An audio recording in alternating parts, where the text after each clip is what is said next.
So, tara na guys. Kakaling tulog natin.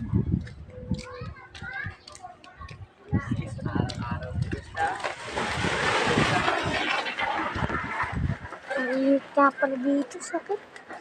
Ang init dito.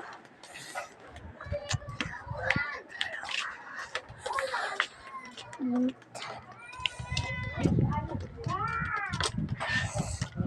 Napaka-init dito. Si Cedric!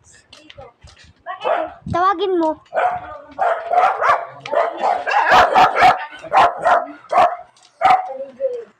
Uy, wala kami lagnat ka? Ay, magpapansin ko. Hindi ko pa sinabihan maligo. Samantalang mula umaga hanggang hapon ko, tanghapon hindi pa maligo yung kasasabi ko. Si Susa. Hindi ka ba? Ano si Apo? Apo niya, Apo niya eh. Si Marcy.